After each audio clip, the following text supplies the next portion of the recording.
Hello guys, तो आज है 22 जून, हमारी बाउंस बैक जर्नी का 28th डे। एंड आज हम स्टॉक सिलेक्शन की बात करेंगे कल मॉर्निंग के लिए। तो आइए सीधा चलते हैं चार्ट की ओर।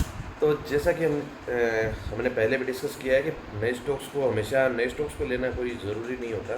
कुछ स्टॉक्स रखिए जो पुराने हों और आपको जिनकी नॉलेज हो, आप जिनके बारे में जानते हो, आप उन स्टॉक्स पे आप बेहतर आप एनालिसिस कर पाएंगे। एंड जो हमारा फर्स्ट स्टॉक है वो है इंडसइंड बैंक, जो हमने पहले भी लिया था। हमने पहले भी इसकी एक सपोर्ट लाइन बनाई थी, जैसे कि आप देख सकते हैं 834 रुपये पे, 834.25 रुपये पे सपोर्ट लाइन बनाई थी, जो उस पर ये एक बार कल के सेशन में डाउन गए, लेकिन बाद में वापस इसने अपसाइड मूवमेंट दिखा के और अपने आप को बरकरार रखा। लेकिन ये यहाँ पे एक रेजिस्टेंस भी फेस कर रहा है 853 पे। तो जब तक ये रेजिस्टेंस को ब्रेक नहीं कर देता, अपसाइड एक अच्छी मूवमेंट नहीं पकड़ पाएगा। बाकी दोनों में से एक चीज़ को ब्रेक करना ज़रूरी है इसकी डाउन साइड या अपसाइड मूवमेंट के लिए। तो इसके लिए हमने इसको वॉच लिस्ट में रखा है। हम दूसरा जो स्टॉक है हम टाटा मोटर्स भी रेंज बाउंड है, लेकिन यहाँ पे एक रेजिस्टेंस फेस कर रहा है जो है 678 के समथिंग, और अभी इसकी जो प्राइस चल रही है 675। तो अगर ये कल के मार्केट में अगर ये इसको ब्रेक करता है तो एक अच्छी अपसाइड मूवमेंट दिखा सकता है, बिकॉज टाटा मोटर्स अभी ट्रेंड में आने की कोशिश कर रहा है वापस से। इंटरनल में भी सेम सिचुएशन है, कल भी अपसाइड जाने की कोशिश की इसने, और उसके बाद में भी डे एंड तक अपसाइड जाने की कोशिश की इसने 253 पे, लेकिन वहाँ पे जाके एक रेजिस्टेंस फेस कर रहा है, एक हर्डल फेस कर रहा है। जब तक ये हर्डल को तोड़ नहीं देता तब तक ये अच्छी साइड अपसाइड मूवमेंट नहीं पकड़ पाएगा।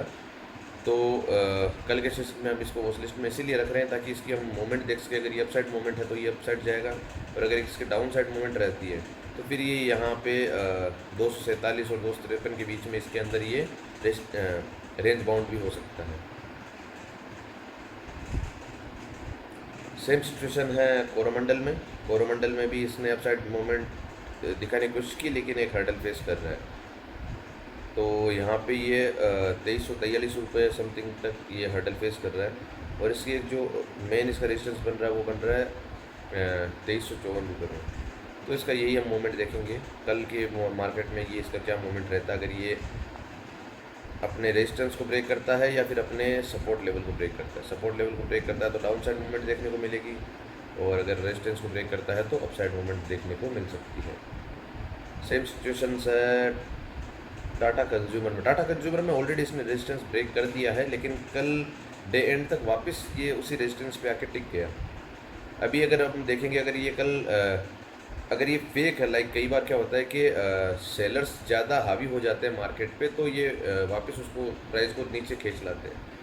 तो हो सकता है कि सेलर्स हावी हुए हों, लेकिन बायर्स भी अपना जोड़ लगाएंगे।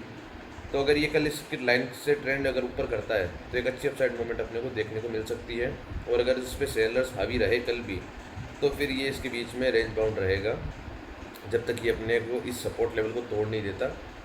और यही हम लेवल्स को ध्यान में रख के और कल का अपन मॉर्निंग सेशन देखेंगे। बाकी कल के मॉर्निंग में देखते हैं। तो ये था कल मॉर्निंग के लिए स्टॉक सिलेक्शन का कुछ चार्ट रेशियो के अकॉर्डिंग। बाकी अपने को न्यूज़ को भी ध्यान में रखना है और बाकी सब चीज़ों को भी ध्यान में रखना है, और खुद के ब्रेन से स्टॉक मार्केटिंग करनी है। जैसे कि मैंने कल भी बताया था कि किसी भी मार्केट न्यूज़, किसी भी टिप्स को फॉलो नहीं करना, हमेशा अपने ब्रेन को ही यूज़ करना है, बिकॉज स्टॉक मार्केट किसी को ऐसे टिप्स के अकॉर्डिंग पैसा नहीं देता, खुद का दिमाग ही यूज़ करना पड़ेगा। सो मिलते हैं कल के मॉर्निंग सेशन में। Bye bye, thank you.